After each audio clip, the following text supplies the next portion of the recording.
પણ મોટા પુરુષનો રાજીપો લેવો બહુ મહત્વનું છે. આપણે ઘણી વખત શું થાય છે કે આપણે સત્સંગની અંદર જે કંઈ સાધન કે સેવા કરીએ છીએ એની અંદર આપણી પ્રશંસા થાય એનો આપણને બહુ જ વિચાર રહેતો હોય છે.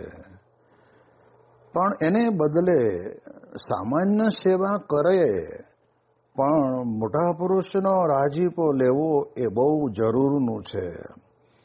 અને એટલા જ માટે આપણા ત્યાં આ ગુણાતીત પરંપરાની અંદર આપણે જોઈએ તો આપણને ખ્યાલ આવે કે આપણા સદગુરુ સંતોમાં પણ દરેકને પોતાના જીવનની અંદર એક જ વાત, પૂજ્ય વિવેક સાગર સ્વામી એક વખત એમની સાથે બેસવાનું થયેલું ત્યારે એમણે કહ્યું કે જ્યારે સંસ્કૃત ભણતા હતા અને ભણતા ભણતા એમને સમયની અનુકૂળતા હતી, કારણ કે પાર્ષદમાં હતા એટલે એ સાફસૂફી કે વાસણ ઉટકવાની સેવા કરતા.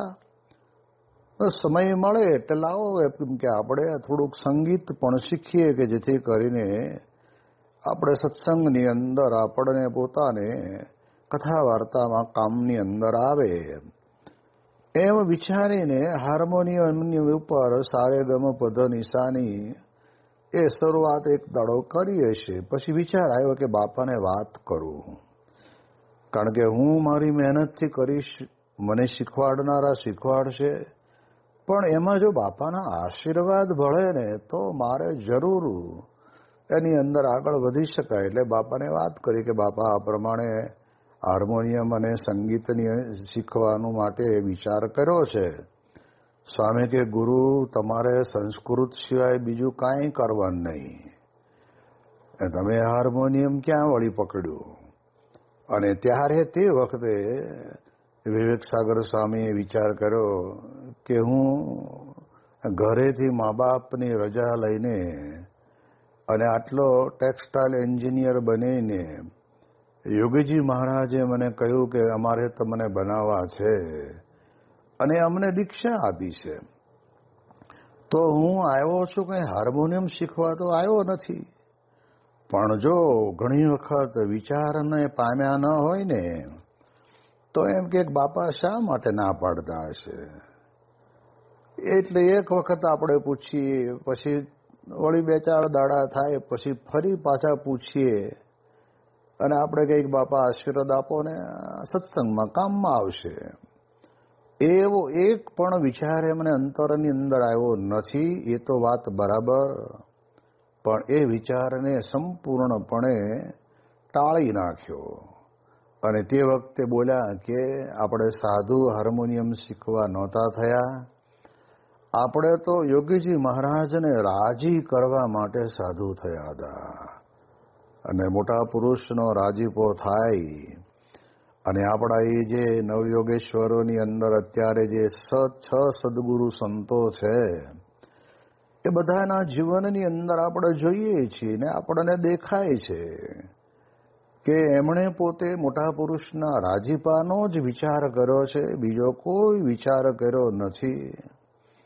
સ્વામી સાથે જ્યારે યુવકની અંદર આ બધા જ ફરતા ને ત્યારે તે વખતે બાપા પોતે ઘણી વખત કહેતા કે અમારે તમને બધાને એકાંતિક કરવા છે, બ્રહ્મરૂપ બનાવવા છે અને દેશ વિદેશની અંદર તમને મોકલવા છે, જેમ જાપાન ને જર્મન ને પછી અમેરિકા ને લંડન ને આ બધી જગ્યાએ તમને મોકલવા છે.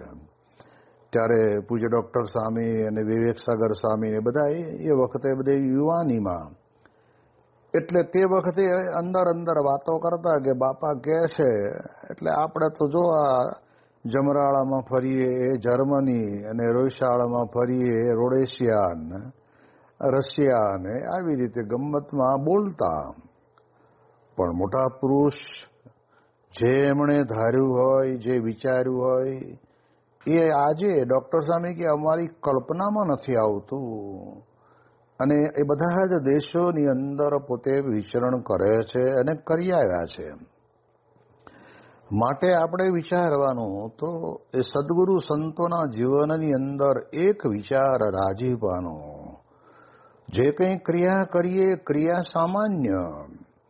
આવો ઇતિહાસ ક્યાંય આપણે સાંભળ્યો છે કે 14 વર્ષ રસોઈનું રસોડું કરે અને સ્વામી કહે છે કે મને અંતરની અંદર પરમ શાંતિ આપી દે અથવા આવી જાય? ઉલટાનો રસોડામાં રહેનારાના તો સ્વભાવને પ્રકૃતિ એ રસોડાની અગ્નિએ કરીને વધારે સતેજ બનતા જતા હોય. એને બદલે ત્યાગ વલ્લભ સ્વામી પોતે રહ્યા અને નિર્દોષ ભાવે એમણે બરાબરની અદ્ભુત સેવા કરી. અને સેવાના કારણે કરીને એમના પોતાના અંતરની અંદર અદ્યાવધિ પર્યંત ક્યારેય કોઈ મલિન સંકલ્પ પણ એમને થયો નથી. અત્યારે પણ બોચાસણમાં હોય કે જ્યાં હોય ત્યાં આગળ સ્વામી પોતે દરેકની જ્યાં રૂમ હોય ત્યાં રૂમની અંદર જાય. એ પૂજા કરતા હોય તો એમને એકદમ વાંકા વળીને પગે લાગીને જય સ્વામિનારાયણ કરીને હાથ જોડે. એ તો બરાબર. હવે એમણે તો પૂજા કરી લીધી હોય મંગળા આરતી પહેલા, તો એમને એવો વિચાર નથી આવતો કે આ બધા આજકાલના આવેલા છે અને માળા હજુ તો પૂજા કરે છે. એમ નહીં, પણ એવો શુદ્ધ ભાવથી જ્યારે કરે ને ત્યારે પ્રમુખ સ્વામી મહારાજ પોતે અપરંપાર રાજીપો બતાવ્યો. મુંબઈના કોઠારી સ્વામી એમને પણ બાપાએ પોતે કીધું ને કે ગુણાતીતાનંદ સ્વામીની વાતોમાં લખ્યું છે કે મોટા શહેરનું સેવન અને અધિકાર છે ને, અને એમાં કહેવાય છે કે કોઠાર એ જીવને બગાડવાનું કારણ બને છે. પણ એ 70 વર્ષ થયા મુંબઈ જેવા શહેરની અંદર રહે છે, પણ એમની સદાયને માટે નીચી દ્રષ્ટિ અને ભગવાન અને સંતના રાજીપા માટે જ એમણે પોતે પોતાના જીવનની અંદર એ જીવન જીવ્યા. અને ત્યારે આજે જે સંકલ્પ કરે હરિભક્તો અને કોઠારી બાપાની પાસે આશીર્વાદ લે, એમાં તો એમને એમના જીવનની અંદર ખરેખરો કહેવાય છે કે લાભ પ્રાપ્ત થાય છે. એટલે એટલા માટે મહારાજ પોતે આપણને અદ્ભુત વાત કરે છે કે ભૂંડા પ્રારબ્ધ હોય તે રૂડા થાય અને રાખ હોય તે રાજા થાય. આ સંતની દીક્ષા લીધા પછી સ્વામી કહે છે કે ઘણી તેમાં યુવક મંડળ દ્વારા સવાદ્ય કીર્તન ભક્તિ અને દાંડિયા રાસની રમઝટ બાદ સ્વામીશ્રીએ ગરડા મત પ્રથમ પ્રકરણના 60મા વચનામૃત પર સતત 1.5 કલાક સુધી વાસના ટાળવાની અસ્ખલિત અને અદ્ભુત વાતો કરી ખરેખરું પ્રેરણા પાથે ભરી દીધું. પણ અકર્મીનો પડ્યો કાણો મુજબ આ કથા બાદ એક આધેડ વયના મુરબ્બી સ્વામીશ્રી પાસે આવી બોલ્યા, સ્વામી, મારે બેડે કરવું છે. તે સાંભળી સ્વામીશ્રીએ મર્મ વચન કહ્યું, 1.5 કલાક વાસના છોડાવવાની વાત કરી, તમે તે પર પાણી ફેરવ્યું. કમળની ચોપાસ ફરતો દેડકો કીચડમાં જ કલબલ કરતો ફરે છે, પણ કમળની શ્વાસ માણી શકતો નથી. જીવનની કેવી પામરતા. પાથે પડવા બાદ બેંગ્લોર પરત ફરેલા સ્વામીશ્રીને અહીંના ભારતીય વિદ્યાભવનમાં શાનદાર સભા થઈ. ત્યારબાદ તારીખ 7 ફેબ્રુઆરીની સવારે તેઓ બેંગ્લોરથી 10 કિલોમીટરના અંતરે આવેલા પિંગા ગામની ઔદ્યોગિક વસાહતમાં પધરામણી કરવા પહોંચ્યા. અહીંથી બેંગ્લોર પરત આવ્યા ત્યારે સુરેશભાઈ ઊભા હતા. પિંગાની જે ઔદ્યોગિક વસાહતમાં સ્વામીશ્રી પગલાં પાડી આવ્યા ત્યાં જ આ મુરબ્બીની ફેક્ટરીનું નવું મકાન થઈ રહેલું. પણ સ્વામીશ્રીના કાર્યક્રમથી અજાણ તેઓ પોતાના સંકુલમાં પધરામણી નહોતા કરાવી શક્યા. તેથી ઘર આંગણે ગંગા આવી ગઈ તેમ છતાં કોરા રહી જવાનો રંજ તેઓના કાળજાને કોરી રહેલો. હવે ફરી પધરામણી માટે સ્વામીશ્રીને કુલ 20 કિલોમીટરનો ધક્કો ખવડાવવો તે વાત તો બિલકુલ બેહુદી હતી. તેથી મનની વાતો મનમાં રહી ગઈનો ભાવ અનુભવતા આ મુમુક્ષુ શૂન્મનું ઊભા હતા. સ્વામીશ્રી પધાર્યા ત્યારે તેઓ માત્ર એટલું જ કહી શક્યા કે બાપા, મારી ફેક્ટરીનું મકાન આપ જે જઈ આવ્યા ત્યાં જ બને છે, તો ચાલો ત્યાં જઈ આવીએ.